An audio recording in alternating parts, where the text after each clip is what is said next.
Siente el ruido de la calle. No hay más perros que no ladren. Se van hombres con el viento.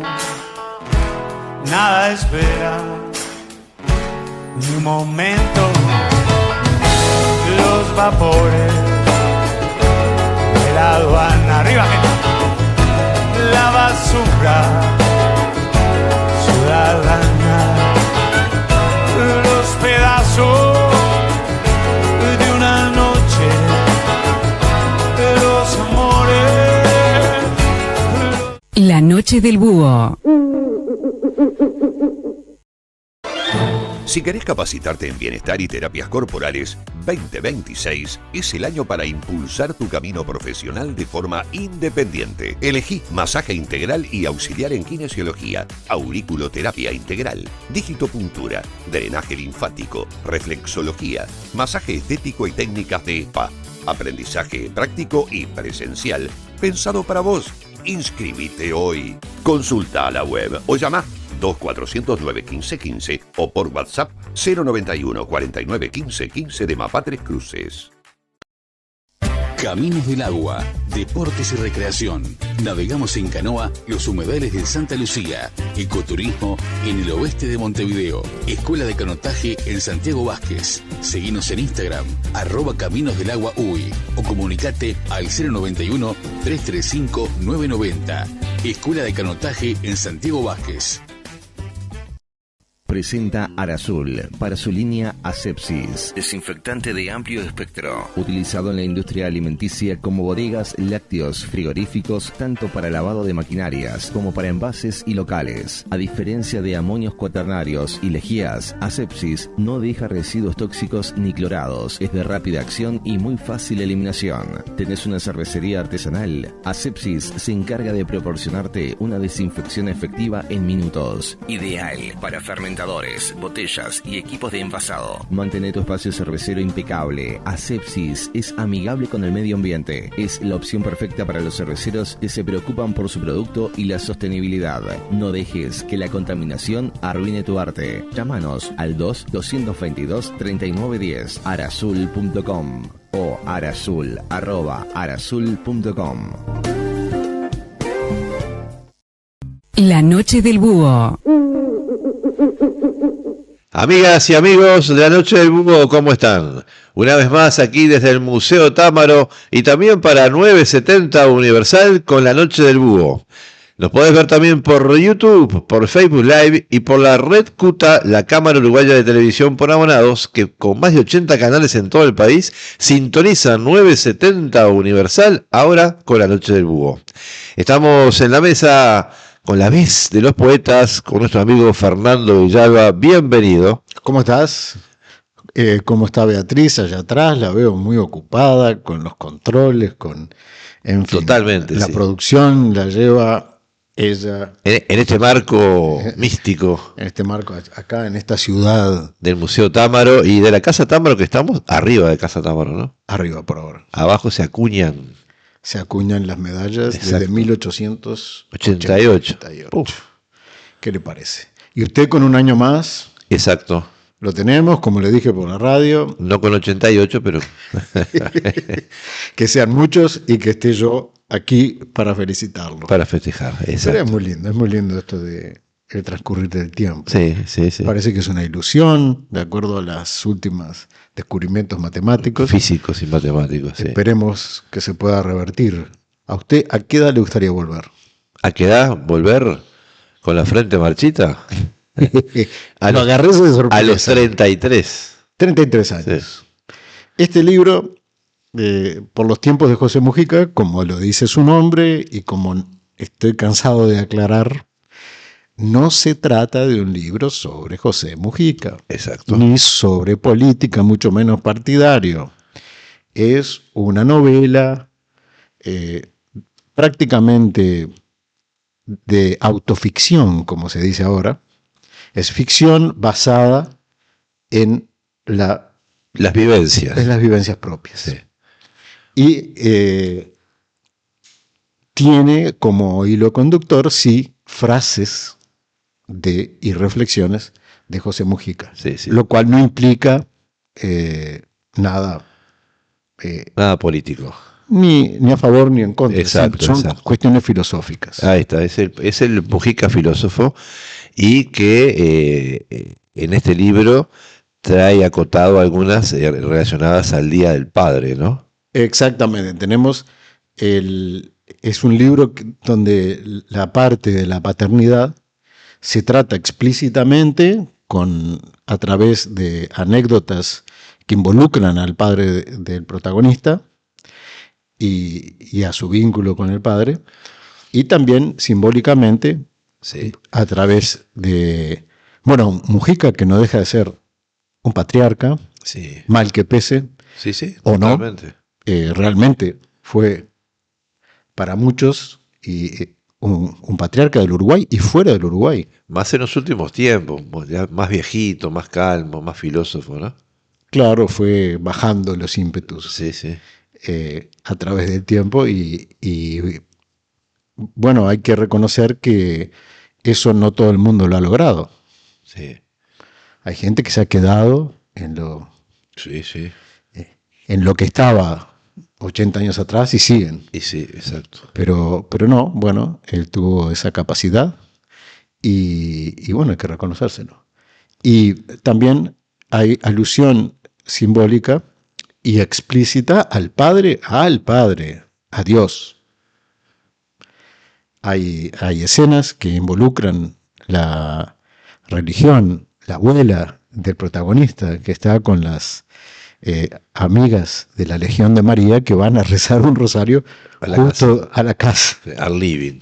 al living, donde él tiene escondido algo hacia abajo, algo armado En el sótano. en el sótano. Entonces está Que no era un rompecabezas. está esa contradicción de esa mujer armada hacia abajo y dispuesta a todo, y esas señoras rezando el rosario. Sí. Y el niño, muchacho, intentando comprender toda aquella situación con la inquietud que le generaba, y a su vez bastante asombrado con que todas esas señoras dominaran la dinámica del rosario, que es un álgebra bastante complejo. Si uno se pone a ver cómo es la secuencia y de acuerdo a la fecha de que se trata, Exacto. se reza diferente. Entonces, se deja un poco de menospreciar o esa actitud muy... Bueno, no voy a spoilear más el libro, porque él mismo habla del Uruguay ballista, que luego lo siguen otras tendencias, que según esta parte, que es la página 123, donde dice, donde estaban buscando una Biblia abajo en ese sótano, donde estaban escondidos los libros de la casa, porque por los allanamientos Ajá. muchas familias tuvieron que esconder sus bibliotecas, porque quedaba a criterio de quien comandaba el allanamiento si eso era subversivo o no. Sí. Entonces se escondían los libros, se escondía el seminario Marcha, Sí. donde a mí me tocó leer a Onetti por primera vez. Confieso, no entendí nada. No entendía nada.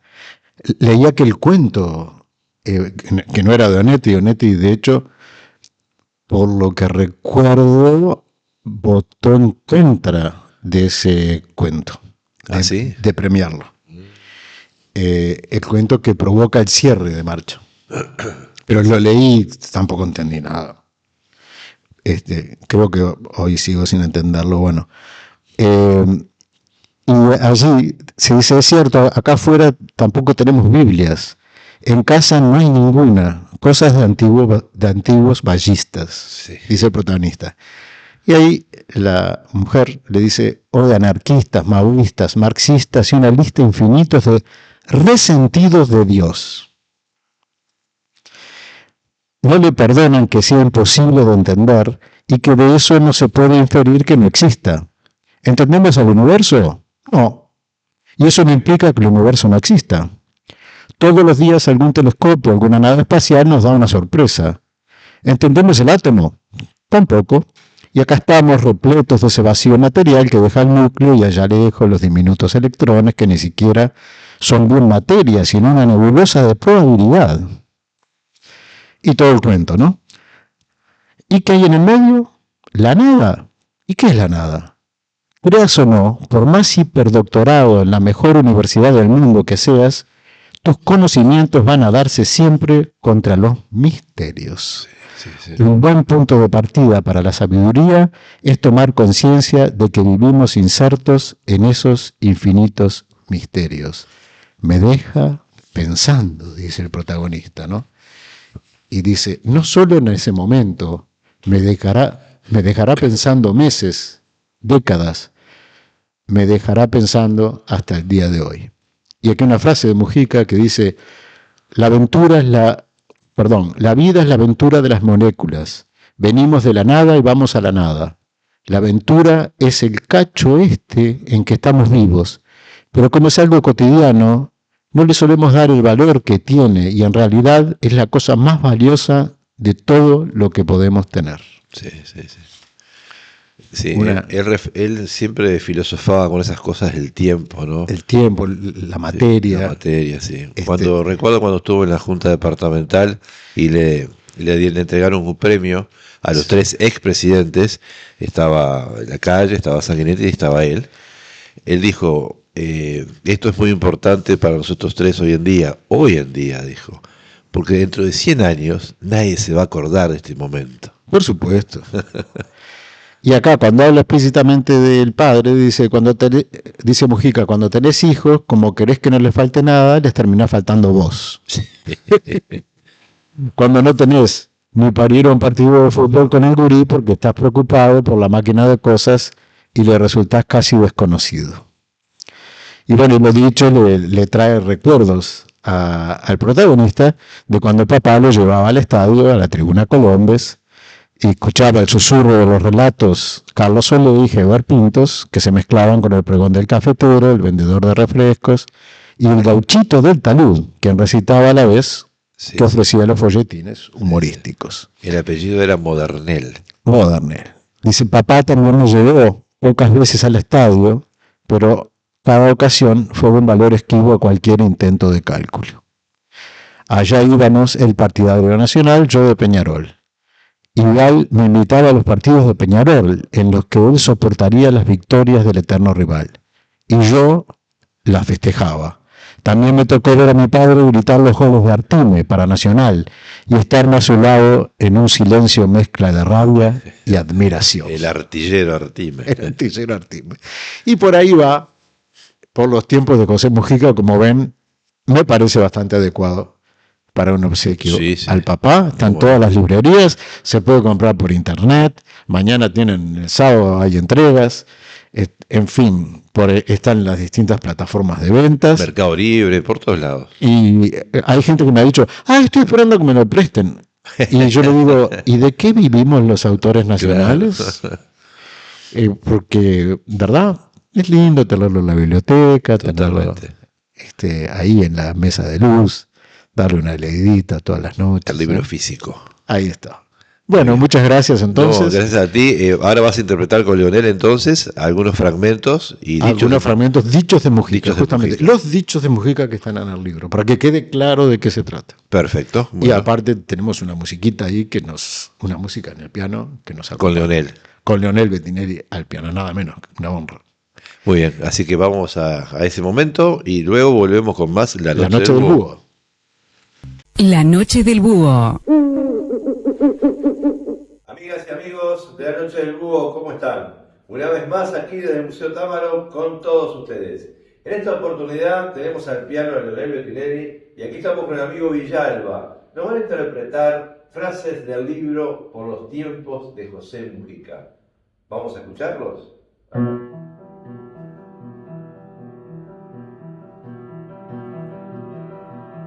Hablábamos de la revolución con el Che Guevara.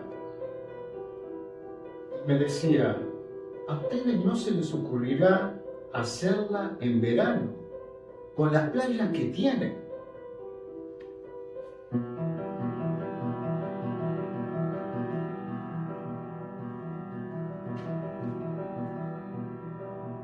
Ni los grandes estados nacionales, ni las transnacionales, y menos el sistema financiero deberían gobernar el mundo. Necesitamos a la alta política entrelazada con la sabiduría científica en el poder. La inteligencia y no el interés deben estar al mando.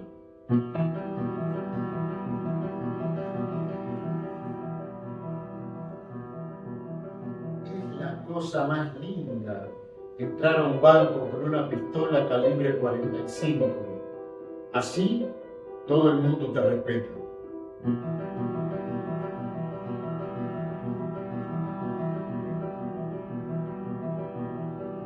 Si aspiráramos en esta humanidad a consumir como un americano medio promedio, sería imprescindible tener 3 planetas para poder vivir.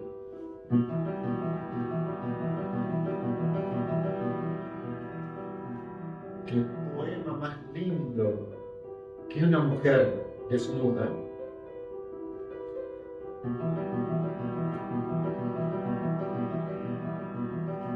Cuando dialogo, voy dispuesto a convencer, pero a su vez me expongo a que me convenzan. Podemos discutir, podemos discrepar, pero en el fondo tiene que haber un nosotros.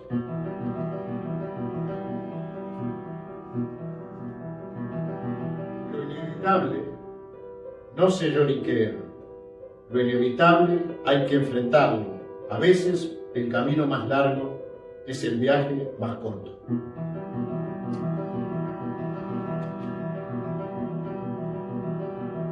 El odio es ciego. El odio es ciego como el amor. Pero el amor es creador y el odio nos destruye.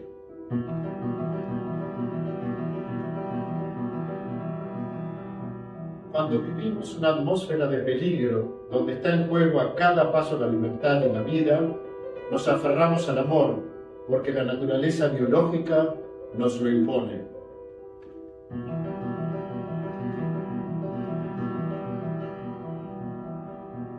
Estoy muy contento con el hoy.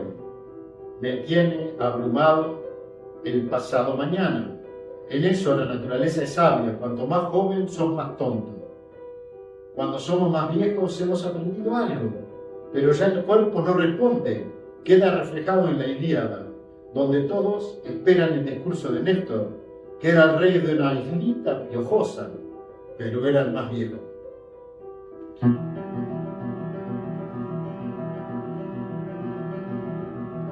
La enseñanza es siempre un bien público, un destilado defectuoso de la civilización. En el conocimiento profundo no existe la propiedad, solo existe un uso pasajero.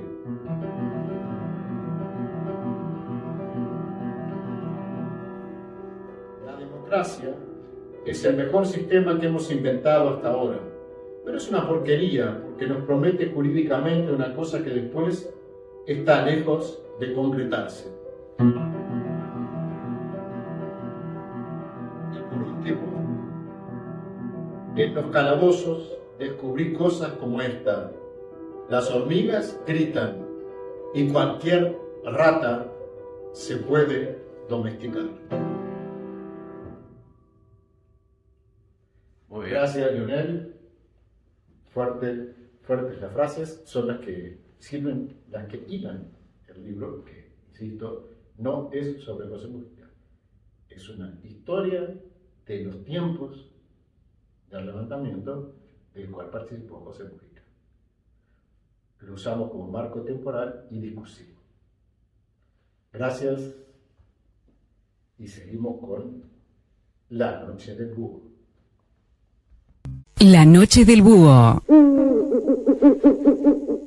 Muy bien, amigas y amigos, continuamos con La Noche del Búho del Museo Támaro conjuntamente con 970 Universal. Museo Támaro está arriba de Casa Támaro, que desde 1888 diseña y fabrica insignias, medallas, plaquetas, trofeos y premiaciones. Está en la calle Juncal 1429 y el museo está en la calle Juncal 1425. El teléfono 2915-9915 o el WhatsApp 099-259-511. Muy bien, estamos en línea con el doctor Jaime Rosquier. Vamos a hablar de estos temas tan interesantes sobre salud y familia. Bienvenido, doctor, ¿cómo le va? Bien, buenas noches, ¿cómo anda usted? Bien, por suerte. ¿Usted bien?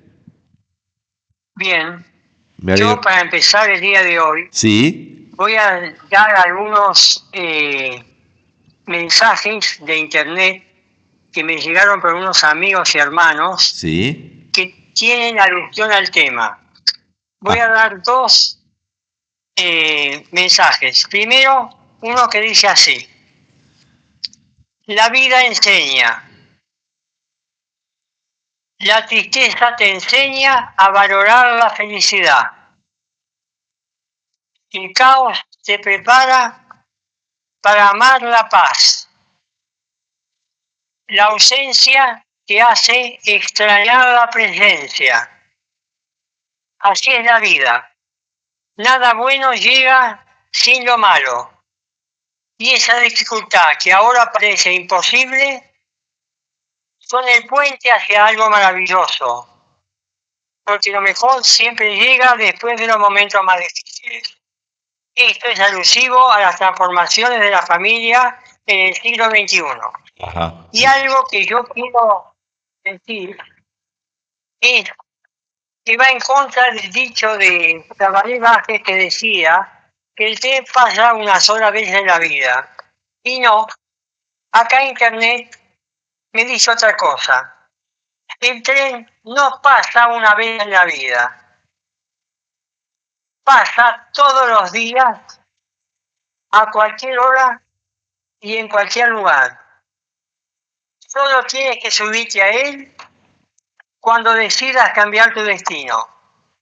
Internet. Claro, exacto.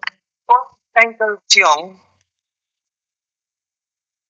vamos a empezar con el libro de Antonio Donini, Sí. de Sexualidad y Familia. No es empezar, sino finalizar la primera parte. Exactamente. Ya La habíamos dicho. primera parte consta de varios capítulos. Sí. Uno de formas alternativas de la vida familiar, otra de los factores que producen la crisis de la familia occidental y la familia del futuro. Bien. Sobre las formas alternativas de vida familiar, tenemos que decir que sigue en vigencia el matrimonio monogámico. Ajá. Y el 50% de la población de Estados Unidos y en general de algunos países que estados la mantiene porque ha sufrido las transformaciones y revoluciones que mencionamos en la semana pasada, de la revolución industrial, la demográfica, la democrática y la secular. Sí. O sea que lo que vamos a ver ahora son las formas alternativas de vida familiar que no son estrictamente monogámicas. Son 11. Lo voy a decir rápidamente. En primer lugar, la familia grupal. La familia grupal es aquella que se agrupa en una misma propiedad o comunidad donde se suman varios hombres y varias mujeres unidos, pero que no respetan límites sexuales. Es algo que no ha persistido mucho en el tiempo. La segunda forma de alternativa es la familia comunal. Es cuando varias familias se reúnen en una zona, en una o varias casas, y participan de todas las actividades. Por ejemplo, los kibutz de Israel. es una forma de vida en las cuales los hijos no dependen de los padres o de la educación que se le da el kibutz a los hijos. Y los padres se turnan, unos para lavar, otros para planchar, otros para cocinar, otros para limpiar, otros para las producciones de agronomía, otra la ganadería, y así se forma una pequeña ciudad a partir de pequeñas ciudades, de pequeñas familias que se unen para beneficio del país. Y en este tipo de familia tiene que existir mucha confianza para dejar en manos de los demás a los hijos y a los bienes materiales. Exacto. Y otro tipo de familia alternativa, forma alternativa de vida familiar, es la poliginia, de la cual ya hablamos, y es la que se caracteriza porque un hombre tiene la posibilidad de formar familia con más de una mujer, con dos o más, que se ve en poblaciones de la India, Sí. o en poblaciones indígenas, culturales, en poblaciones islámicas, los árabes, Sí, sí. y que depende de cada país. Doctor, ahí hay... O sea que las formas alternativas dependen Sí. no solo de la estructura de la familia, sino del país en que vive. Ahí está. Una consulta. La cuarta forma, sí. Sí. ¿Me decía algo? Sí, una consulta. Esta última que está haciendo referencia puede tener componentes religiosos también. También, Ajá. y no es admitida por la iglesia, Claro. ni por la religión judía, pero por la musulmana, por la islámica sí. Exacto, exacto. Bien. O sea que hay un sesgo religioso en este tipo de conducta alternativa de familia. Sí, sí, sí. La otra conducta alternativa de familia es la pareja homosexual. La pareja homosexual de dos hombres o dos mujeres existió desde el comienzo del mundo, en la civilización romana, en la griega, antes de Cristo y después de Cristo. Y ha tomado relevancia, sobre todo, cuando fue aprobado el matrimonio homosexual de la pareja homosexual con la posibilidad de tener hijos o de adoptar, y que el Estado les da o les otorga el permiso para tramitar los trámites de adopción o de gestación. Por ejemplo, desde 1989 fue Dinamarca el primer país del mundo donde se aprobó la ley de matrimonio homosexual, entre hombres o entre mujeres. En 1990 fue aprobado en Noruega y en Suecia. En el 2000, Francia y Alemania. En el 2001, Bélgica. En el 2005, España. Buenos Aires lo hizo recién en el 2003. Y Uruguay, en el gobierno de Mujica, a partir de 2010 se promulgó la ley de matrimonio igualitario. Pero algo más hizo Mujica. Promulgó la ley de la liberación de la marihuana. Sí. Y ahí cometió un leve error, a mi entender, porque mezcló chicha con limonada. Bueno, y no voy a hablar sobre ese tema. La otra pareja, la quinta, es la pareja conviviente. Ajá. Es la pareja que no está casada, pero convive bajo el mismo techo. Es una pareja heterosexual de solteros que conviven en una misma vivienda. Sí. Que generalmente terminan después, como vamos a ver más adelante, si llegan a tener hijos extramatrimoniales en un matrimonio monógamo. Pero mientras tanto son dos personas que conviven en la misma casa. Que se ve mucho en estudiantes de facultad o de segundo ciclo, viven en el interior. Bueno, la sexualidad es muy amplia y no tiene límite en la convivencia. Después está la pareja sin hijos en la que ambos trabajan. Son las parejas que eligen no tener hijos o las parejas que no pueden tener hijos por razones biológicas. Y ambos trabajan y han decidido formar un hogar de dos personas que se apoyan mutuamente, que no tienen problemas de herencia, que no tienen problemas de compartir actividades, porque cada uno hace sus propias actividades. Después está la pareja con hijos en que ambos trabajan.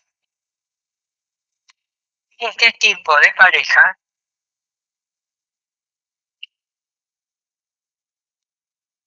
se sobrecargan los roles, porque tanto el hombre como la mujer tienen que ayudar en el hogar con los hijos, con el apoyo de la educación, con el apoyo afectivo y con la socialización de la familia. Después está, en otro sentido, la familia uniparental o monoparental, la formada por una sola persona, que vive sola, que puede ser una persona viuda o una persona soltera, una persona divorciada. A una persona divorciada, ahí está. Divorciada uniparental porque no tuvo hijos ni nada. Claro, exacto. Después está la familia binuclear formada después del divorcio. Puede ser en la misma casa o en casas distintas. Son personas que se separan y que cada una tiene sus hijos y que pueden llegar a formar lo que se llama la familia ensamblada.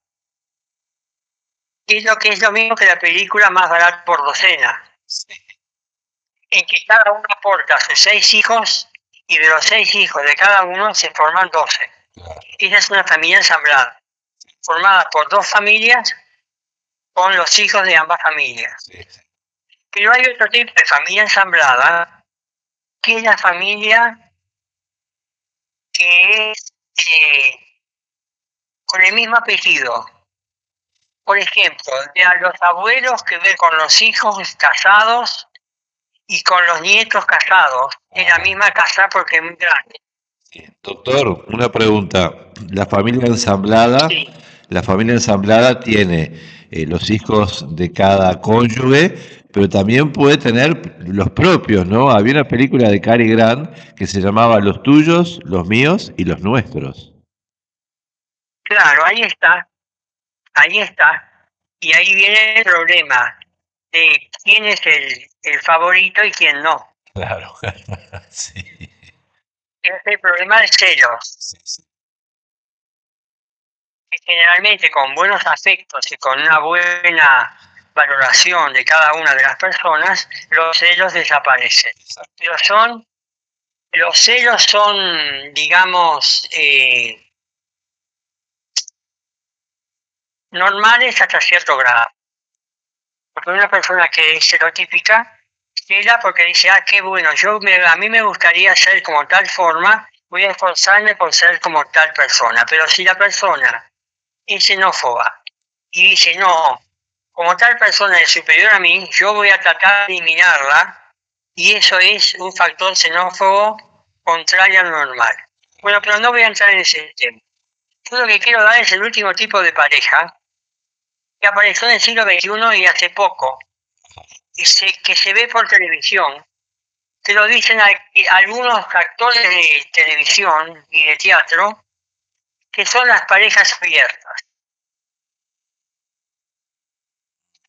La pareja abierta es aquella que es monógama, pero cada uno elige la pareja que quiere tener. Para mí es una forma de promiscuidad. Exacto. Y desde el punto de vista de la prevención de las enfermedades de transmisión sexual y de la prevención de los trastornos mentales, las personas sexuadas, esto está en contra de la sexualidad normal. Esa es mi opinión. Bueno, ahora voy a pasar a hablar sobre los factores que produjeron las crisis de la familia occidental y que llegaron a que hayan 11 tipos de familias distintas a la monogamia. El primer factor que produjo la crisis o los cambios de la familia occidental es el divorcio vincular. En el siglo XVIII-XIX no había divorcio. La Iglesia no permitía el divorcio. Claro. Y tampoco la ley. En el Uruguay, el divorcio vincular apareció en el siglo XX con la presidencia de don José Valle Ordóñez, que trajo las leyes sociales de Francia al Uruguay y se le dio a la mujer un lugar en la sociedad. Y se protegió a la mujer en su derecho para votar y para pedir el divorcio. Sí. De modo que pasó del patriarcado a la tendencia democrática en que el hombre tiene el mismo poder que la mujer dentro del hogar. Ahora, el problema sucede con una forma de divorcio que es el de la nulidad matrimonial. La nulidad matrimonial la da la ley o la Iglesia cuando no se consumió el acto sexual. Y va a médico forense o a abogados y personal religioso destacado. Bien, bien. El otro factor que produjo cambio en la familia occidental, que lo acabamos de decir, Sí. es la cohabitación. La cohabitación. Que es más, la cohabitación es más que la vivencia en una misma casa. Claro, sí, sí. La cohabitación es cuando viven en la misma pieza. Sí, sí, exacto. La cohabitación tiende a la aparición del otro factor de crisis, que son los hijos extramatrimoniales, que en definitiva llevan al 50% de motivo de casamiento y se observa en el siglo XXI en el 50% de los casos de matrimonios monoparentales. Y otro factor que produjo cambios en el siglo XXI es el trabajo femenino. Ajá, la inserción. La mujer. Sí, exacto. De la mujer en el mercado laboral. Sí, sí. Que le quita al hombre su posición y pone al hombre en crisis dentro de la familia. De lo que ya hablamos un poco la semana pasada. Sí. Y lo que produjo los grandes cambios son las tres cosas que le voy a decir ahora. Primero, el concepto de sexo y género. Ajá. Eso se define solo por la biología del ser humano, de hombre o mujer. Ajá. En cambio, el género habla solo de las diferencias psicológicas, sociales y culturales de la persona. O sea que es cómo uno se siente, qué es lo que le atrae y qué es lo que quiere hacer. Ahí está. ¿Cómo se Es lo que ahora autopercibe? se denomina con una sigla, Sí, que es la LGBTQI+. sí, sí, sí. Lesbian, gay, transsexual, intersexual, queens, plus, más todavía. O sea que hay muchas formas de género. Exacto. El otro factor que produjo crisis en la familia occidental es el envejecimiento de la población. Ajá. Y que hay una tasa de crecimiento porque la población se forma o incrementa solo a partir de las familias menos culturalmente desarrolladas que no adoptan políticas de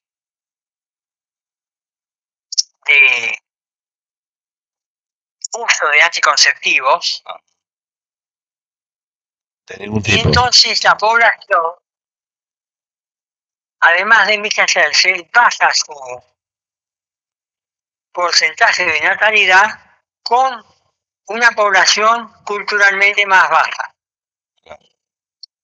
Y lo que queda ahora, en el siglo XXI,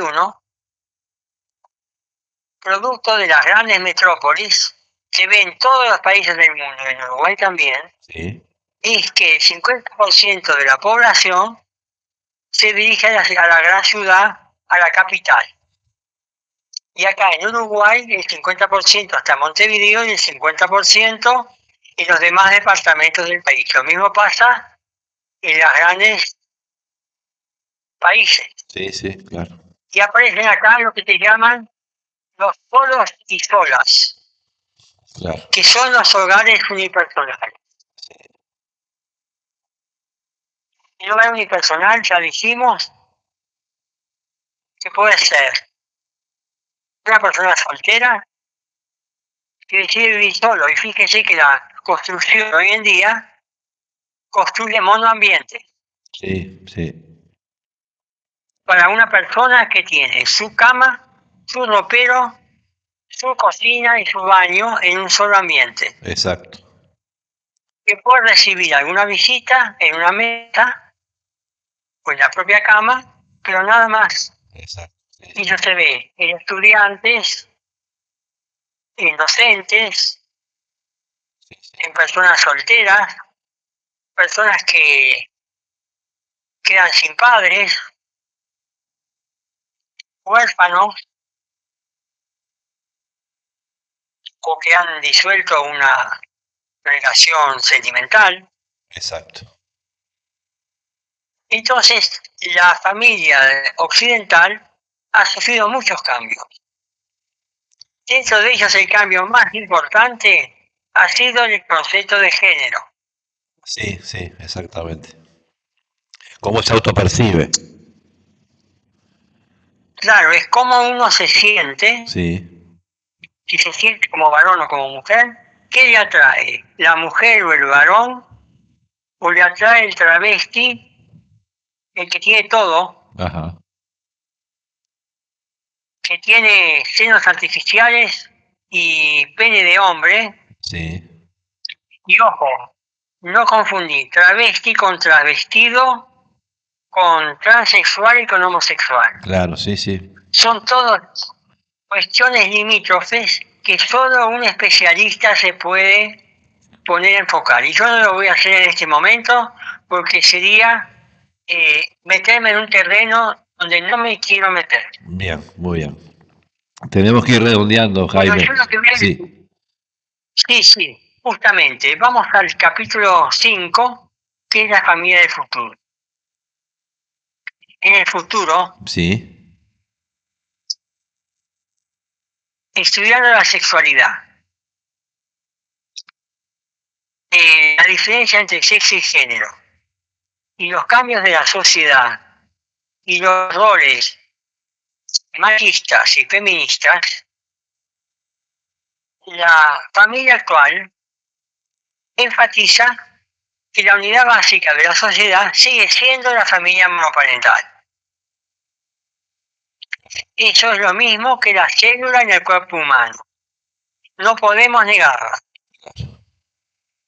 No. ¿Qué pasa con la familia después de la familia monoparental? ¿Quién es el responsable de la política de familia en cada país? ¿Usted la sabe? No.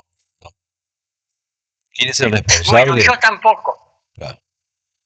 Claro, ¿quién debería ser responsable de la política familiar en el país? Debería ser el Estado. El Estado, sí. Debería ser la religión, debería ser la iglesia. Sí, sí. Pero en un siglo donde los factores religiosos han decaído, donde el poder de la familia ha bajado al 50%, donde el poder del Estado se debilita y las encuestas demuestran que los presidentes y los tres sectores de gobierno han perdido credibilidad en la población votante.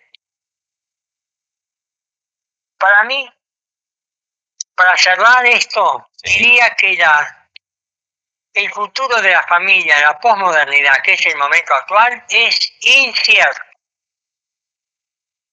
O sea que nadie puede predecir lo que va a ser de aquí a 10 o 20 años. O sea, no hay un rumbo claro. No. Y quien diga algo a favor, yo digo que es mentiroso. Bueno, para terminar, sí, quiero decir una poesía de María Teresa de Calcuta. Ajá. Y muestra cómo puede ser el cambio en el siglo XX, entre el siglo XX y el XXI. Y lo hace a través de una poesía que se llama Los árboles del autoengaño y la autorrealización. Bien, bien. Por un lado, el árbol del autoengaño, siglo pasado, sí, y el árbol de la autorrealización, siglo XXI. Bien. El árbol del autoengaño en las ramas tiene vacío, alienación, apatía, conflictos interpersonales, delitos, dependencia, alcoholismo y drogadicción. En las raíces tiene miedo, inseguridad, resentimiento, celos, desconfianza, hostilidad, culpabilidad y lástima de uno mismo.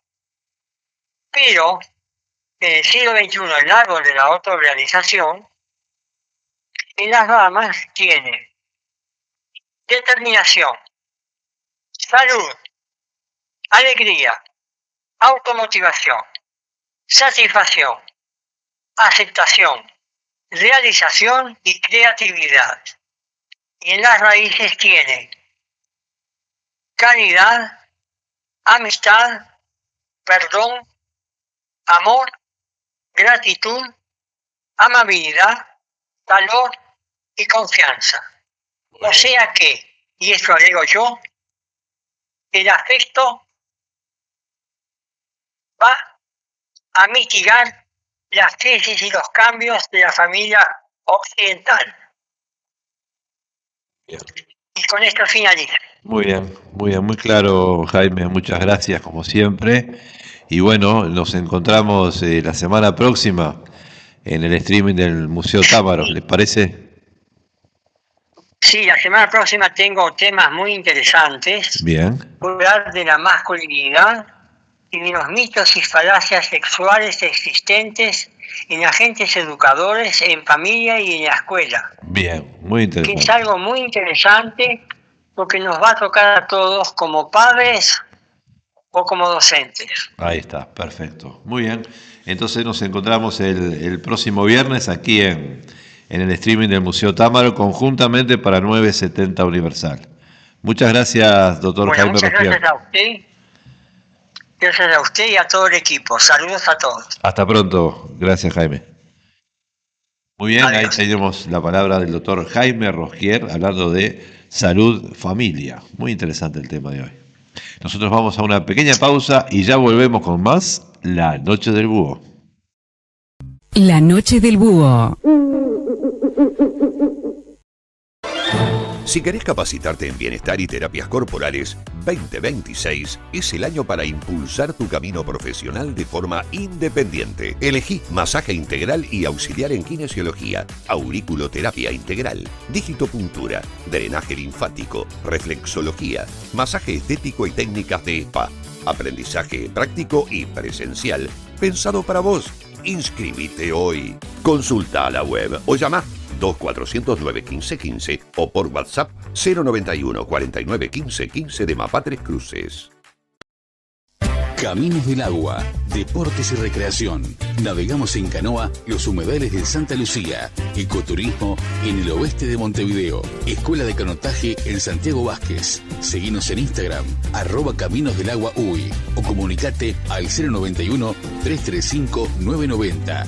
Escuela de canotaje en Santiago Vázquez.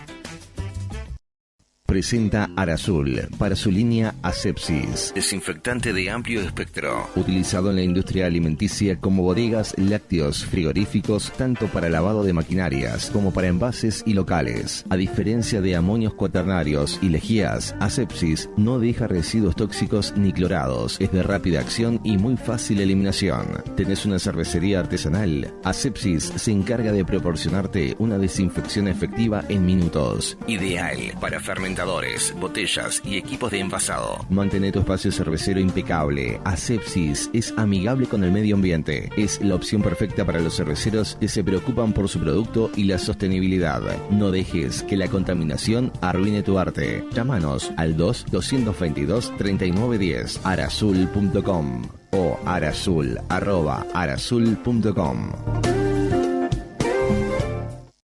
La Noche del Búho. Muy bien, amigos, continuamos con La Noche del Búho del Museo Támaro. Estás también conjuntamente con 970 Universal. Bueno, tocó la columna de arte, en esta oportunidad recibiendo a Jorge Aramendía Paisé, arquitecto. Vamos a hablar de arquitectura y poder. Hoy nos vamos a dedicar a la arquitectura, efectivamente. Habíamos visto algunos, casi que los titulares nada más, Sí, que vamos sí. a tratar hoy. Así que vamos a sumergirnos un poquito en esos pequeños temas que son como conceptos arquitectónicos, como instrumentos de poder y como poder mismo, que clasificamos algunos, pero siempre teniendo presente de que hay muchas tipologías, muchos tipos de edificios, ¿no? Sí. Puede ser mega o no. No necesariamente, ahí está. Pero, por ejemplo, de los que vamos a hablar hoy son el castillo, la cárcel, el palacio, el museo, el estadio y el rascacielos. O sea, en realidad sí, son tipos de edificios que tienen un tamaño importante en general. Pero hay muchos otros tipos de edificios que podrían pertenecer a esta lista, como por ejemplo hospitales, cuarteles, escuelas, que de distinta manera, desde distintos lugares, ejercen el poder quienes están a cargo de estas instituciones. Esto, por ejemplo. Bueno, esto puede caber dentro del primer grupo que vamos a desarrollar. No tiene altura, pero sí tiene una fortaleza, ¿no? Ahí está, es como una forma a nuestra escala de un castillito, pero con funciones netamente defensivas, ¿no? O sea, si bien hay, por ejemplo, todo un ala como de barracones para los blandengues, que están a los laterales, y tiene otras dependencias, tiene una capillita, esa cúpula azul es una capilla. En fin, había un par de pozos. No, por ejemplo, no es autosuficiente, autosustentable. Tiene agua sí, tiene un par de pozos. tiene polvorín, por lo menos uno en esta esquina, en el nudo del baluarte. Tal vez haya otros polvorines que no están registrados porque no aparecen ni en los planos. Claro. Entonces, bueno, es una construcción que tiene su foso, tiene características bien de castillo, pero netamente defensivo. Así que ese es el primer tipo. Y vamos a empezar con el castillo como instrumento de poder. Vamos a ver la primera imagen, que son tres imágenes, dos fotografías de dos castillos reales y un esquema grande abajo, lo puse para que se puedan ver las distintas partes. Exacto. Es como un castillo prototipo, ¿no? Capaz que ni siquiera existe exactamente en la realidad, pero que muestra los distintos elementos más típicos, más usuales de los castillos. Ahí está.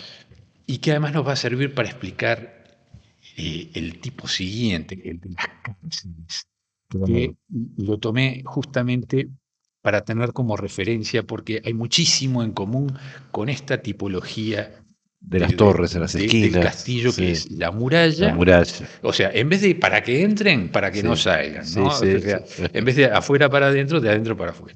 Bueno, y esa torre central, que es la torre de vigilancia, digamos, pero ya lo vamos a ver en esa otra tipología. Y arriba un par de castillos un poco diferentes, un castillo muy clásico arriba a la izquierda, creo que es inglés, no pude encontrar de dónde era, pero bueno, tiene más que un foso de agua, está como un laguito, un poquito más aislado todavía, y la forma típica, cuadrada, de torres bien... casi que, no sé si corresponde a uno de los esquemas normandos del armado del perímetro, muy sencillo. Y el castillo de arriba a la derecha es el castillo de Hohenzollern, que está en Alemania, a 50 kilómetros de Stuttgart, que está como en una especie de colina, de promontorio. Es una situación bien distinta topográfica al otro, que es en una llanura. Entonces, en una colina, eso sucedía mucho en los castillos alemanes y en España también, en Francia.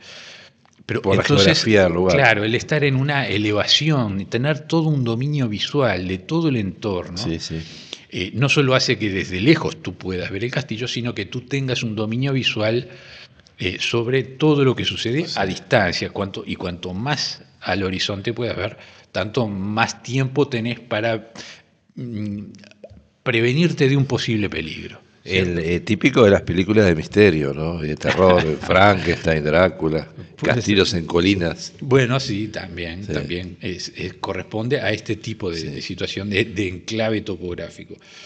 Y bueno, en este caso, alrededor está toda la Selva Negra, el lago de Constanza en el horizonte, en fin, se destaca del paisaje para tener esa ventaja visual que estando en un horizonte en la parte baja no se tiene. Claro. Entonces la visibilidad es una ventaja estratégica. Exacto. Bien.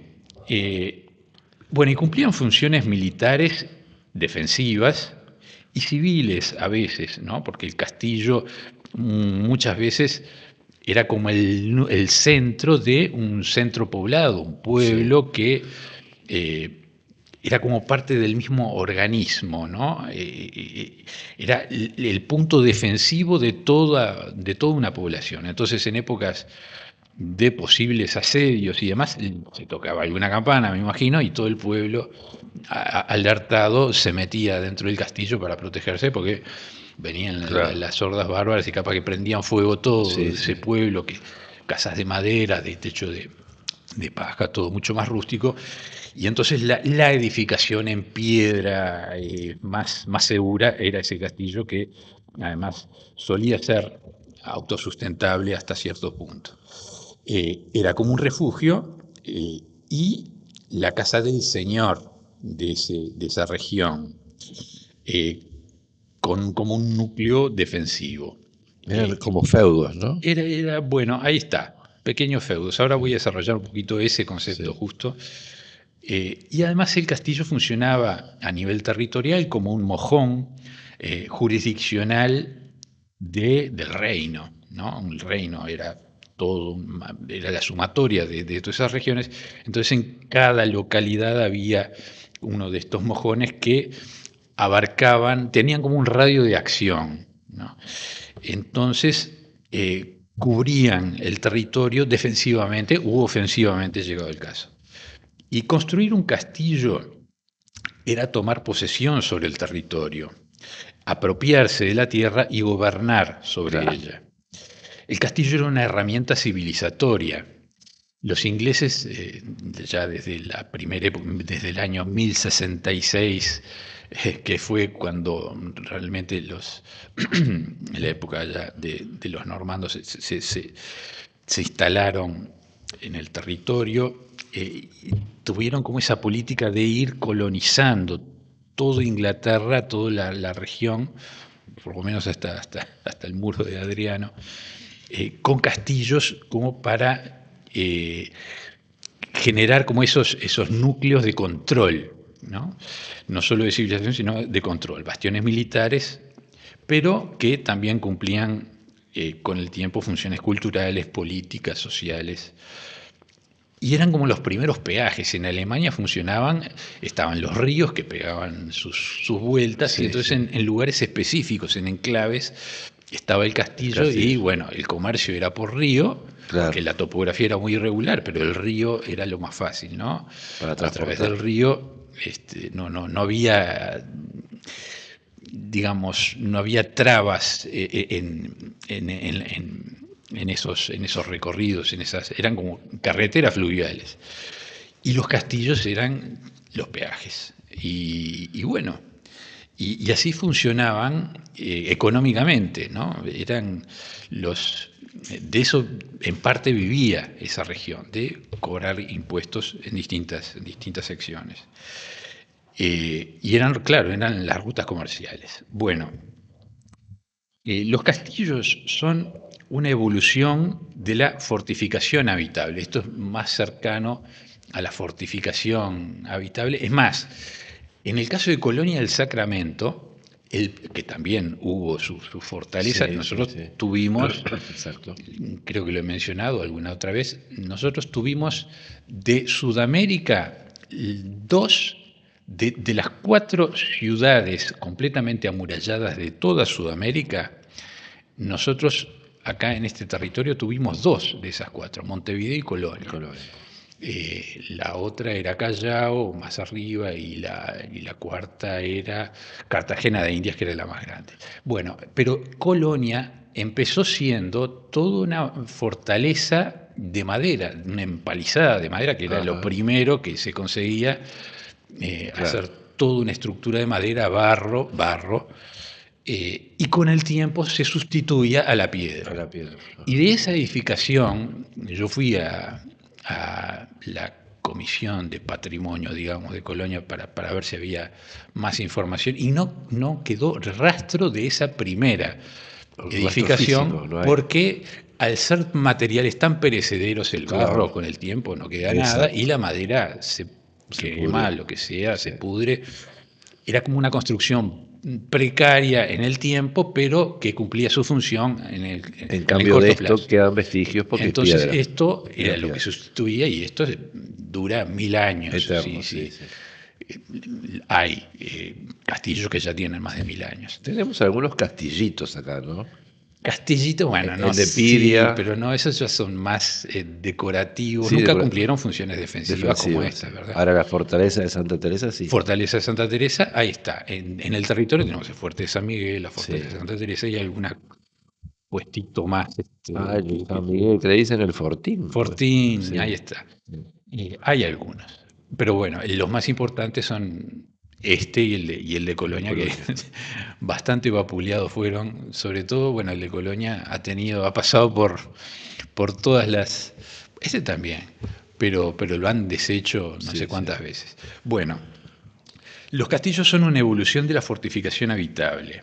La fortificación, el muro, la muralla, es una línea de defensa para un ejército, pero también es establecer una posición en el territorio. Es una marca de apropiación de la tierra. Y cuando la fortificación se vuelve habitable, se genera un asentamiento que busca la permanencia en el territorio. También, el propósito de Zavala y ¿no? de todos esos, ese primer contingente humano que vino, esto fue lo primero que se hizo. Exacto. Antes de ponerse a hablar de la trama urbana y de todo lo demás. Primero la fortaleza, lo que protege. Después vemos cómo se iba resolviendo lo defendido. Pero primero a defender. Ese es el orden de las cosas. Bueno, y cuando esa pretensión de permanencia, esa perpetuidad, se busca desarrollar la tipología constructiva más apropiada para soportar los asedios más feroces imaginables a lo largo de los siglos, buscando una garantía para la supervivencia y establecer un pie firme para una posible expansión territorial. Los castillos son baluartes defensivos, son refugios y espacios habitables, son mojones en el territorio, son símbolos de conquista y de poder, símbolos de la grandeza de quien los construyó o de quien los ostenta. Los castillos han evolucionado durante siglos como verdaderas máquinas de guerra, porque hay como toda una tecnología arquitectónica e ingenieril de la propia configuración del sistema defensivo, de cómo hacerlo más óptimo, ¿no? Que sea más eficiente. Optimizando cada recurso en su carácter defensivo y contraofensivo.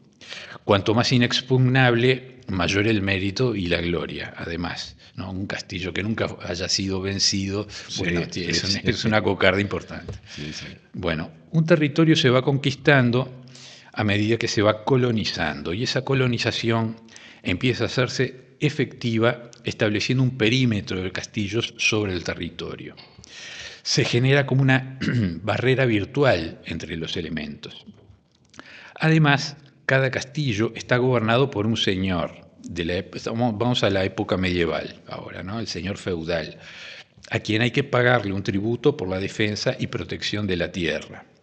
Porque tiene sus costos, ¿no? No es solo hay que mantener el castillo, hay que tener un ejército preparado 24/7 para cualquier eventualidad, hay que alimentar a las tropas, vestirlas, equiparlas, todo, ¿no? Entonces, se requería ese sistema. Y además, el señor es el que impone las reglas en las tierras bajo su dominio. Claro. Que era como una especie de gobernador y protector de ese pueblo que está alrededor del castillo. Y a su vez, paga tributos y obediencias al rey, el rey soberano de todas las tierras, y era como, digamos que un arrendatario. Sí. No sé cuál es la palabra que funcionaría exactamente, pero algo así.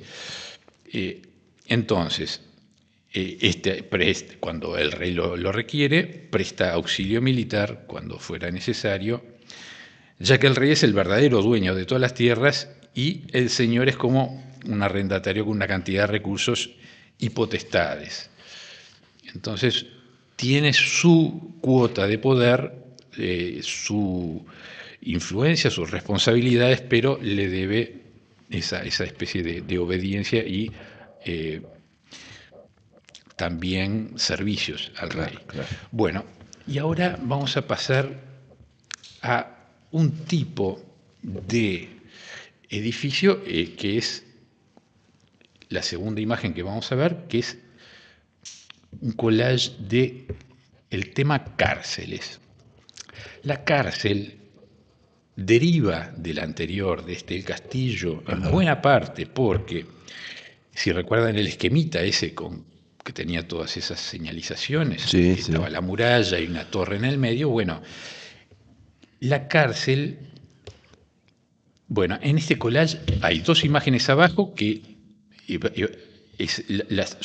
no son cárceles, es el castillo donde hoy está emplazado el Louvre en París. Ajá. Estaba el castillo de París, que son las dos imágenes de abajo.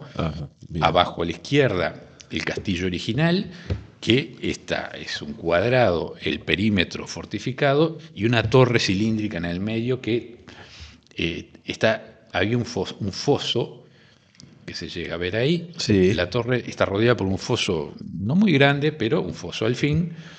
Y entonces ahí era como el lugar más seguro, la torre, porque había que vencer primero la muralla y después vencer el foso. ¿Y el foso que tenía? El foso tenía 4 metros de profundidad y supongamos que 5 o 6 metros de ancho, ¿no? No era, pero era un obstáculo, ¿no? O sea, lo suficiente como para detener y poder, yo qué sé, disparar desde arriba, me imagino, para frenar un poco el avance. Y la imagen de abajo a la derecha es una evolución del mismo de castillo, donde el perímetro amurallado se lo vuelve más alto. No solo más alto, sino habitable. Habitable, esa es la palabra. Se lo vuelve habitable. Se generó todo una especie de cuadrado edificado, habitable. Como pabellones. Ahí está. Entonces, claro, ya no era solo funciones defensivas, sino que allí me imagino que estaría el rey y su corte más cercana, dependencias y demás. Entonces requería toda una infraestructura que tenía que haber más infraestructura. Entonces está la torre central, esa se dejó, y todo ese perímetro que es habitable. Bueno, ese es como el punto de partida para el desarrollo de la tipología de la cárcel, que son las dos imágenes de arriba. La imagen en blanco y negro, de arriba a la derecha, es como el prototipo de la cárcel moderna, si se quiere, que es, de nuevo, ese perímetro amurallado que, o sea, en vez de que para que no entren, para que no salgan, ¿no?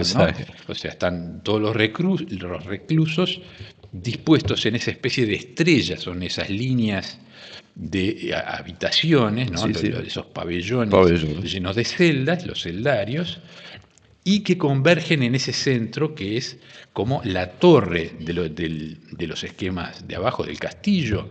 Esa torre central es la torre como de control, la torre de vigilancia, que además es como la forma óptima de vigilancia, ¿no? Desde un único punto se tiene visualmente control sobre todo el perímetro, porque todo, al ser radial, cada pabellón se ve perfectamente desde ese eje, desde ese centro. Entonces, con la mínima capacidad operativa, no necesitas tener guardias por todos lados en cada pabellón y demás, sino que desde el mismo centro tú girás y tenés a la vista todo el complejo carcelario. Entonces es un sistema de control de la manera óptima, funcional. Ese es como el prototipo del cual se han ido evolucionando y desarrollándose y adaptándose ese sistema de control. Y voy a hablar brevemente de un filósofo e historiador que se llamaba Michel Foucault, un francés que estudió muchísimo este sistema, este tema de las cárceles. Yo me acuerdo que cuando era estudiante leí el libro más importante en este tema, que se llamaba Vigilar y Castigar, y era el título del libro, un libro de 1975.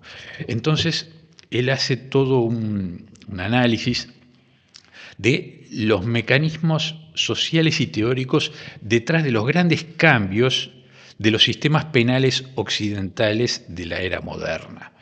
Entonces desarrollaba todos los principios por los cuales debía regirse un sistema carcelario, en fin, toda la psicología detrás del vigilar y detrás del castigar, y dividía el libro en 4 partes: el suplicio, el castigo, la disciplina y la prisión, ¿no?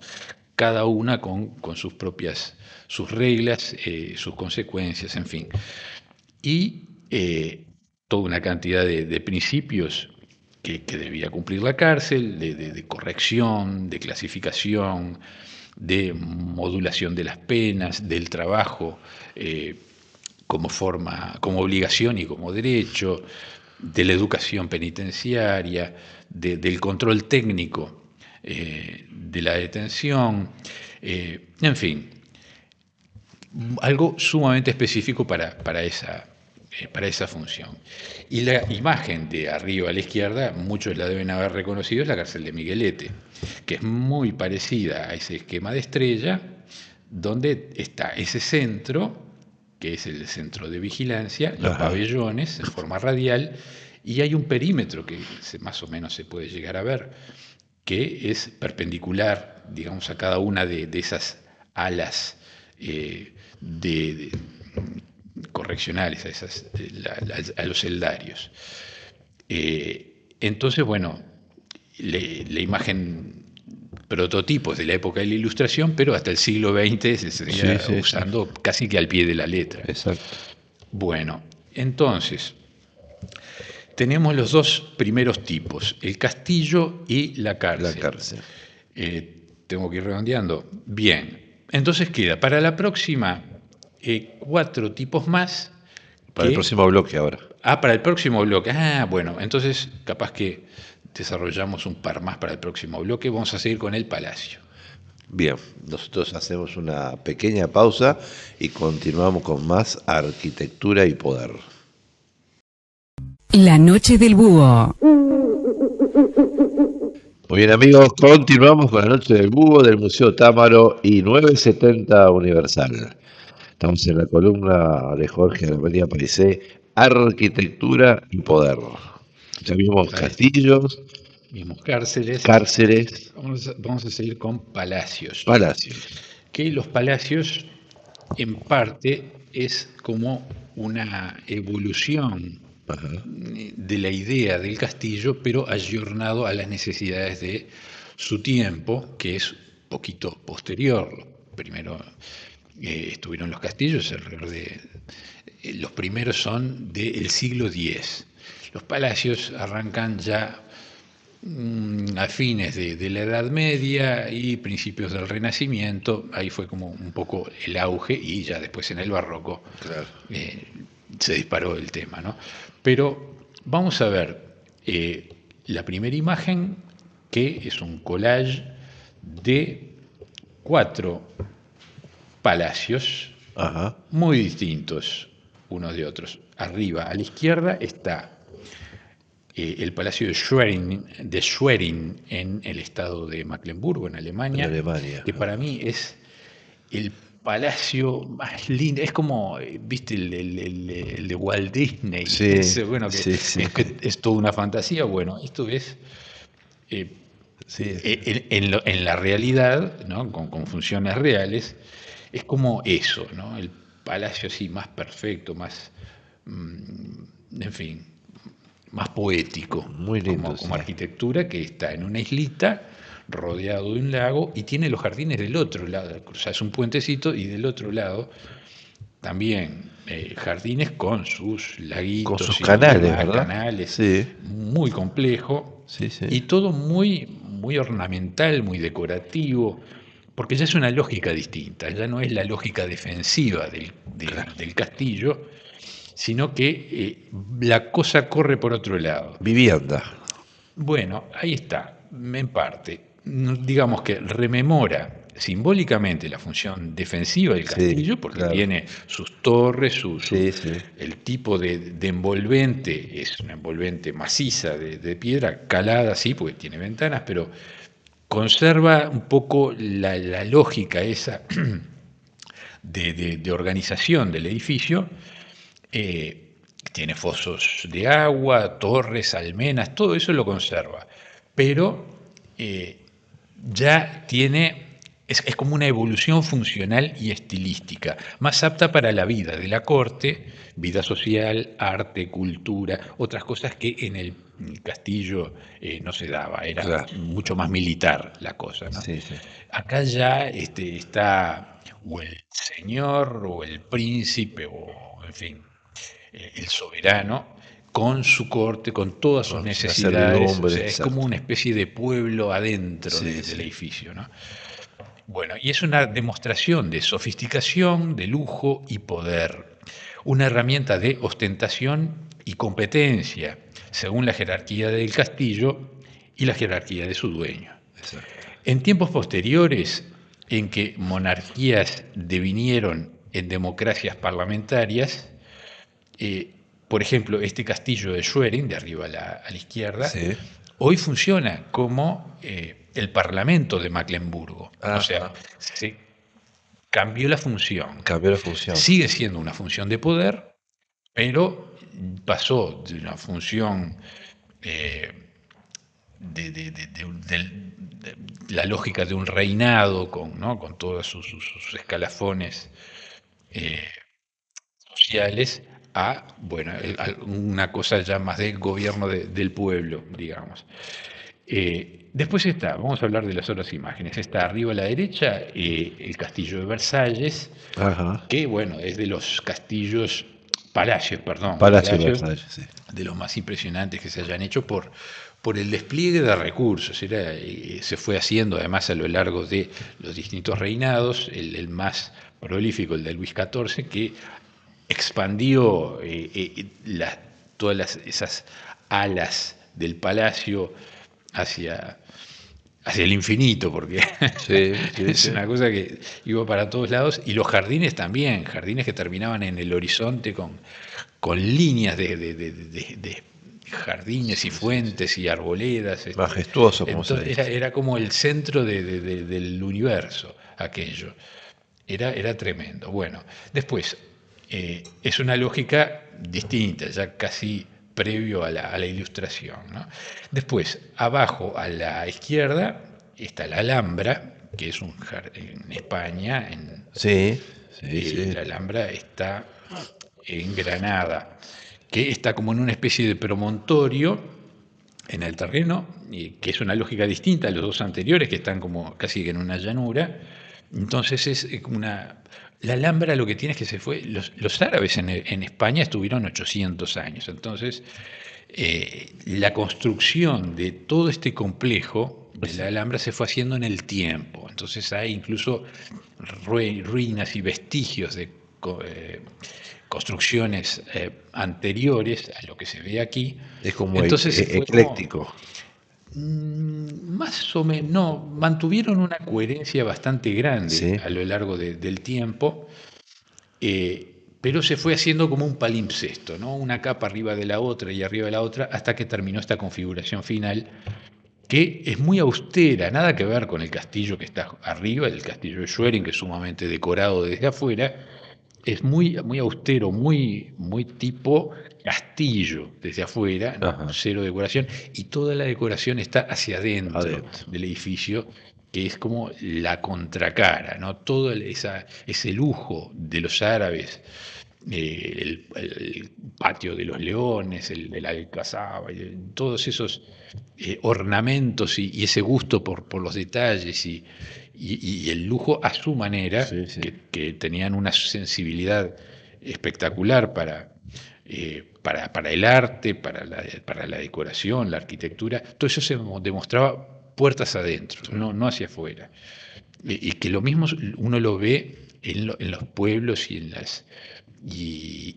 las ciudades moras, árabes, cuando uno va a Marruecos, por ejemplo, camina por las calles y ve nada, ciego, paredones y demás, y una puertita, y uno atraviesa la puerta y grandes jardines, mármol, fuentes, y nada que ver. Entonces todo se da hacia adentro, porque es parte, hay todo como una especie de filosofía atrás, que bueno, eso es otro capítulo.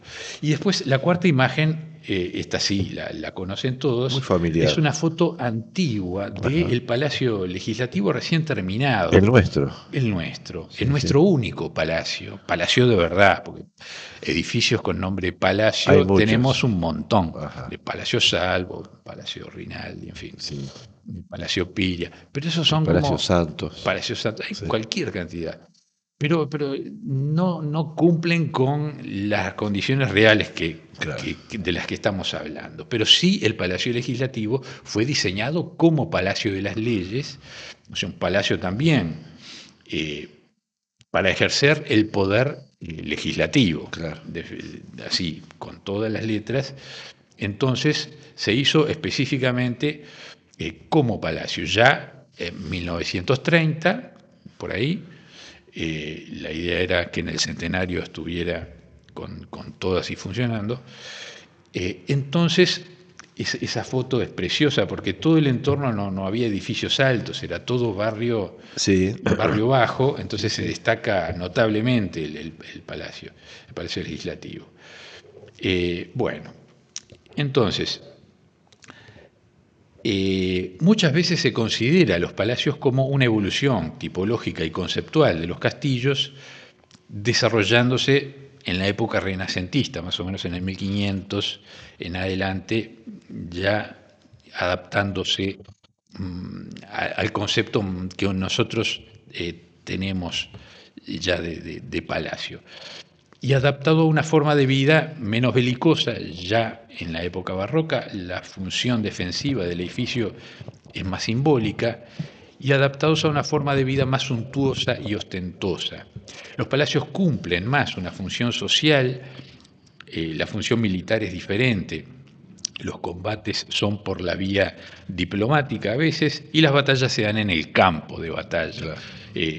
También había invasiones y asedios a los castillos, pero el uso era más de combatir en el campo.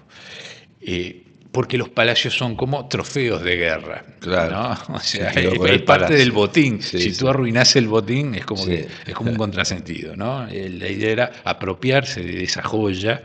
¿El de Buckingham es un palacio? Palacio de Buckingham, ahí está.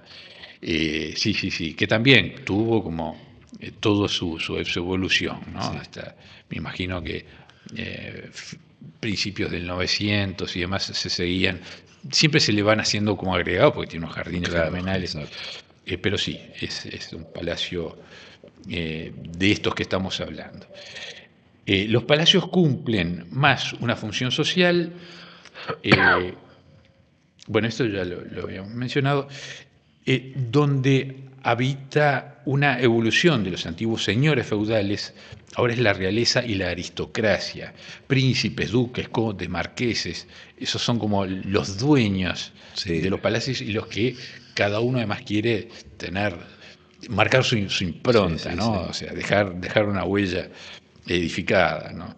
O sea, que el poder se tradujera en materia, en edificio. Están diseñados para impresionar, no militarmente, sino estéticamente. Ese es como un cambio de paradigma en la forma de entender el edificio. Los edificios y sus alrededores poseen un diseño mucho más elaborado y tienen mucho más comodidades, equipamiento de lujo y toneladas de arte, porque es parte de la cosa ostentar a través del arte, de la sensibilidad. Obras de arte. Sí. Las habitaciones se enlazan en secuencia. Cuando venía un embajador, por ejemplo, para llegar al destino final dentro de ese palacio, el embajador tenía que ir recorriendo toda una serie de habitaciones, una tras de otra, entonces en línea recta, pero en ese circulatorio virtual de ir atravesando habitaciones. Cada habitación que se abría era como un mundo nuevo de esplendor, ¿no? Iba pasando habitación en habitación, llena de objetos de lujo, de arte, unos tapizados de seda de todos los colores, en fin, eran maravillosos. Pero entonces era parte de como de esa tarjeta de presentación, de impresionar al visitante. Exactamente. Sí. ¿No? Bueno, y la idea era, claro, una vez que cuando llegas al final, uno ya absorbió un poco de qué se trataba todo aquello y terminaba como obnubilado por todo ese despliegue. Uno de los momentos más esperados por el dueño del castillo es la visita potencial del rey. Claro.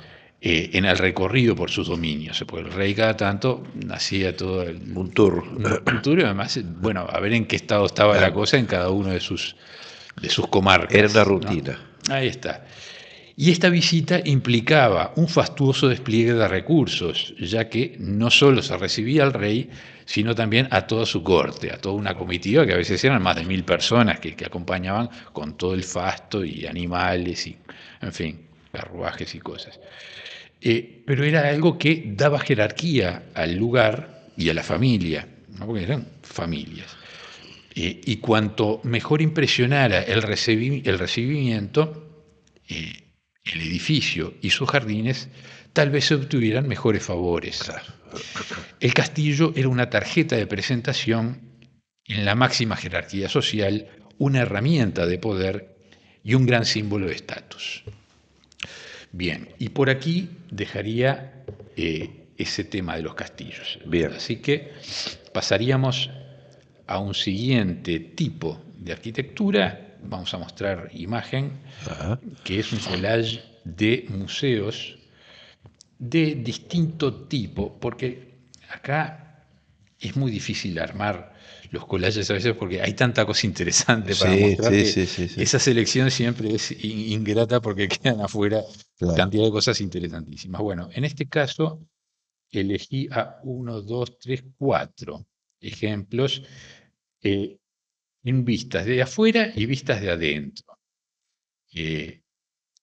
A ver si queda claro. Tenemos las dos imágenes de arriba a la izquierda, medio grandecitas, son del Museo del Cairo, que recién se estrenó hace un par de meses, yo creo, después de tantos años de estar trabajando, que queda al borde de la platea de Giza, donde están las pirámides. Se llega a ver al fondo. En la imagen bien de arriba a la izquierda, las pirámides, atrás, al fondo de ese museo, que es un museo gigante. Hay la imagen de al lado, es un interior donde se ven, claro, para meter a esas esculturas gigantes de los egipcios, bueno, esas las figuras de los faraones, y probablemente va a haber algún que otro obelisco metido ahí adentro, no sé, hay de todo. Pero manejar esa escala tenía que ser, el museo tenía que ser a la escala de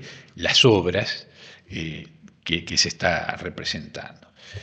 Y es imponente. Ese museo debe ser de los más grandes del mundo, si no el más grande en cuanto a superficie y volumen. Debe estar peleándole al Louvre y no sé, capaz que alguno más. El Louvre está abajo a la derecha, también en una vista exterior arriba e interior en una de esas alas que tiene el museo. Y está emplazado en el lugar donde estaba el castillo que habíamos visto cuando vimos castillos. Ajá. El castillo de París estaba originalmente exactamente donde está emplazado el Louvre. Así que también hay como una resignificación, un cambio de lógica. Y bueno, en los subsuelos del museo se conservan incluso parte de las murallas, en fin, los vestigios están. De nuevo, es como un palimpsesto arquitectónico, ¿no? Donde se van superponiendo las capas. Arriba a la derecha tenemos un museo que se inauguró en el año 97, 98, que es el Museo Guggenheim de Bilbao, que tiene una particularidad que después vamos a comentar. Bilbao era una ciudad que no tenía mucho atractivo, mucho interés, en fin, no tenía casi que turismo cero, pero cuando metieron el museo todo cambió. Ahora lo vamos a mencionar. Bilbao es la capital vasca. Ahí está. Y abajo a la izquierda está el primer museo Guggenheim. Guggenheim era una persona, Solomon R. Guggenheim, una persona muy acaudalada, un gran mecenas y coleccionista de arte moderno, que para su colección decidió hacer un museo para instalar en principio su colección y después otras muestras, ¿no? Entonces hizo frente al Central Park en Nueva York, este museo le encargó al mejor arquitecto de Estados Unidos, Frank Lloyd Wright, que le hiciera un proyecto, y Wright hizo este edificio que fue como revolucionario, porque si se fijan en la imagen bien de abajo a la izquierda, en el interior, es una rampa medio circular que va como abriéndose como una especie de troncocono invertido y la rampa llega hasta arriba. O sea, uno puede subir por un ascensor o subir por la rampa. Usualmente lo que se hace es subir por el ascensor y bajar por la rampa, claro. ¿No? para hacerlo más fácil. Claro. Y una gran claraboya en el medio. En fin, es toda una experiencia de museo que fue inédita, porque rompió con todos los cánones de cómo era un museo tradicional.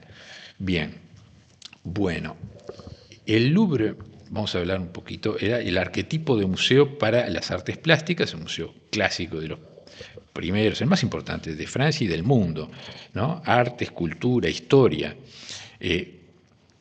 Un baluarte para la defensa de los tesoros culturales del mundo. Después, el Guggenheim de Nueva York, un edificio innovador, originalidad tipológica para el arte moderno. ¿Cuál es ese? El que es la rampa, esa espiral, el medio cilíndrico. Sí, que tenemos algo parecido acá cerca de la Torre de Antel. Torre de Antel. Pero no es claro, la forma, pero no. Forma, pero no es un museo, sino que es una sala tipo auditorio chiquito. Sí, un auditorio. Ahí está. Sí, ahí está. Tiene algo de reminiscencia de la forma. Bueno, es un símbolo de modernidad y lleva el apellido del promotor, el mecenas. El apellido Guggenheim quedó para la posteridad. Sí. Que, bueno, de nuevo, el edificio como una herramienta de poder que pone en el mapa a una persona, a una familia. Y después de ahí al mundo, ¿no? Porque puso sucursal en Bilbao, puso sucursal creo que en Doha, en Qatar o en Dubái, en fin, ha repartido. Hay otros Guggenheims en otros lados y cada uno además con su sello de modernidad que siempre son llamativos. Bien, termino mínimamente hablando de esto. El de Bilbao fue un edificio innovador en su tiempo, hecho con unas chapas con cualidades muy particulares que reflejan el sol de una manera muy cálida. Originalidad estética, porque además se tuvo que desarrollar todo un sistema de computación para poder hacer los cálculos para una forma tan disruptiva, tan rara. Fue un hito urbano, un símbolo y un referente cultural y un motor económico y turístico para toda la ciudad. Bueno, y el Museo del Cairo, bueno, ya hablamos. Entonces, de museos vamos a seguir desarrollando los conceptos la próxima, porque bien. Nos quedamos sin tiempo. Nos quedamos sin tiempo y tenemos más arquitectura, ¿no? Hay mucho más arquitectura, sí, faltan otros tipos de edificios que igual los voy a mencionar para así ya queda como un poco planteado el tema. Están los estadios, que es bien interesante el tema de los estadios, ha tenido toda una evolución desde la antigüedad, y los rascacielos, que es un invento moderno, es un invento casi de principios del siglo XX, gracias al ascensor y a otros inventos también de mediados y fines del 800, que son también edificios que tienen mucho que ver como herramientas de poder. Pero eso va a quedar todo para la próxima. Muy bien. Bueno, muchas gracias, Jorge, como siempre. Bueno, un gusto. Nosotros tenemos que hacer una pequeña pausa y ya venimos con más La Noche del Búho. La Noche del Búho. Muy bien, amigas y amigos, continuamos con La Noche del Búho, último bloque aquí en el Museo Támaro, conjuntamente para 970 Universal. Bueno, tenemos que, Beatriz Berrospe, vamos a los saludos. Por supuesto que estamos en el Museo Támaro, ya lo comentamos a toda la audiencia, que pertenece a la Casa Támaro, que desde 1888 diseña, fabrica insignias, medallas, premiaciones, trofeos, plaquetas. ¿Dónde está? En la calle Juncal 1429 y el Museo en Juncal 1425. Puede comunicarse en los teléfonos 2915-9915 o al 099-259-511. Bien, Beatriz Berrospe, tenemos muchos saludos para dar. Hola Gustavo, ¿cómo estás? Hola Jorge. Bueno, agradecer y bueno, disfrutar también de un nuevo streaming. Como siempre, muy Ajá. informativo, muy interesante todo lo de esta noche también para compartir. Vísperas del An- Día del Padre, ¿no? Exactamente, sí, sí. Así que, bueno, pero antes de los saludos vamos a ir a la cartelera de eventos. Carteleras de eventos y espectáculos. A ver qué tenemos. Exacto. Bueno, primero vamos a tener un evento artístico que dice Días de Arte UI. Es la 22ª Jornada de Arte, el evento artístico más importante de Uruguay. Es la segunda mega edición en 3 niveles, con entrada libre. ¿Cuándo va a ser esto? El jueves 16, viernes 17, sábado 18 y domingo 19, en el Radisson Montevideo Victoria Plaza Hotel. Por ejemplo, hay salón de eventos visuales en el 3er piso, jornadas de arte decorativo también va a haber, concurso de arte en azúcar, exposición, body painting y pintura en vivo en el 2º piso. Luego, el jueves 16, 17, 18 y 19 de julio se llama Encuentro Alternativo Pop Geek On. ¿Qué será Geek On? O sea, es como un popurrí de distintas especialidades, ¿no? Porque Exacto. lo que dijo de azúcar es arte culinario y el Ajá. body painting es pintar el cuerpo. Sí, sí, sí. Bueno, esto va a ser en el 4º piso, lo que estoy diciendo en el encuentro alternativo pop, en el 4º piso. Y el sábado 18, el domingo 19, bueno, acá no especifica la sala, pero bueno, está toda la información allí. También vamos a estar publicando en este momento el afiche. El horario es de 11 a 20 horas, pero aquí también lo importante es que nuestro amigo Leonel Bettinelli va a estar exponiendo también allí algunas de sus pinturas. Bien. Bueno, otro evento musical. Estamos hablando de Marama, que mañana sábado también 11 de julio se va a estar presentando con Una Noche Entre Amigos, con varios artistas invitados, y esto va a ser en el Antel Arena. Bien. Se supone, bueno, supongo yo que deben quedar algunas entradas más, así que se pueden apurar en Ticantel y pueden conseguir su entrada para ver a Marama en el Antel Arena mañana sábado 11 a las 20:30 horas. Bueno, otro espectáculo, vamos ya entrando a agosto. Esto es en el Sodre, se va a estar presentando Abel Pintos el 1, el 2 y el 3 de agosto. A las 21 horas, en la sala Eduardo Fabini del Auditorio Nacional Adelarreta. Bien. Abel Pintos. Sí, Abel Pintos. Luego, en el Teatro E Galpón, con fecha el 6 de agosto a las 21 horas, se va a estar realizando Canciones de la Resistencia 2. ¿Qué es esto? Canciones de la Resistencia 2 es un espectáculo musical sobre música popular uruguaya de los años 70 y 80. Exacto, sí. A más de 40 años del retorno a la democracia, se cuenta la importancia de la música, las canciones y la poesía en la recuperación de las libertades. Así que bueno, otra fecha más para agendar, 6 de agosto, 21 horas, Teatro El Galpón. En septiembre, porque Bandana se va a estar presentando el 19 de septiembre a las 21 horas en el Teatro de Verano. Van a estar realizando celebrando sus 25 años de carrera. ¿En qué fecha?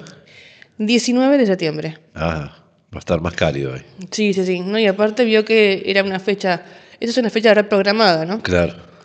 Por inclemencias del tiempo. Sí, y el Teatro de Verano, julio, agosto.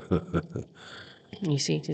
Y simplemente en octubre voy a decir la primera fecha en octubre, porque en el Sodre va a estar presente Jorge Nasser, el 1 de octubre, 21 horas, en la sala Eduardo Fabini, en el Auditorio Nacional Adelarreta, celebrando sus 40 años de canciones. Mire usted.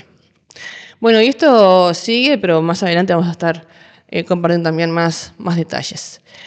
Bueno, ahora sí, vamos a hacer el cierre. Bueno, muy bien. Quiero saludar y felicitarte por adelantado por un feliz Día del Padre el próximo Bien. domingo 12. Por supuesto, Muchas también gracias. saludar a mi padre, Jorge. Así que también, y a todos los padres, por supuesto. Exactamente. A los que están y los que no. Bien. Saludar a Laura, que nos está escuchando, a la familia general, Patricia Cayón, a sus tías Shelley y Estela, a su prima Isabel, y bueno, por supuesto a todos los que están. A todos los seguidores siguiendo. que siempre nos escuchan, el 970 Universal también, que tenemos horarios un poco cambiados por el Mundial. A veces salimos más tarde, por la Radio Universal, a veces salimos antes, pero esto será por el mes de julio hasta el 19-20 que dura el Mundial, ¿no? El 19 creo que termina. Sí, por ahí. 19 sí, es la creo que final. sí. ¿Quién dirá la final? Vamos a ver. Bueno, se están completando ya, ¿no? Los cuartos de final, bueno, falta menos. Falta menos. Se está Muy poniendo bien. un poquito más emocionante. Bueno, agradecemos a todos los que participaron del programa, Jorge que está aquí, y bueno, a Leonel que estuvo con Fernando en el piano, Al doctor Jaime Rosquier. al doctor Rosquier, exactamente. Muy bien.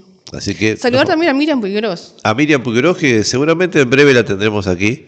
Estaba evaluando sus posibilidades de subir la escalera. Muy bien. Ya está operada, así que en cualquier momento la tenemos por aquí. Perfecto. Muy bien, nos vamos. Nos vamos. Gracias por seguirnos como siempre. Nosotros nos encontramos aquí en el Museo Támaro para 970 Universal el próximo viernes con la Noche del Búho. Chau, gracias. Chau. La Noche del Búho. Si querés capacitarte en bienestar y terapias corporales, 2026 es el año para impulsar tu camino profesional de forma independiente. Elegí masaje integral y auxiliar en kinesiología, auriculoterapia integral, digitopuntura, drenaje linfático, reflexología, masaje estético y técnicas de spa, aprendizaje práctico y presencial, pensado para vos. Inscribite hoy. Consulta a la web o llama 2409-1515 o por WhatsApp 091 49 15 15 de Mapá Tres Cruces. Caminos del Agua, deportes y recreación. Navegamos en canoa los humedales de Santa Lucía. Ecoturismo en el oeste de Montevideo. Escuela de canotaje en Santiago Vázquez. Seguinos en Instagram, @Caminos del Agua UI. O comunicate al 091-335-990. Escuela de canotaje en Santiago Vázquez.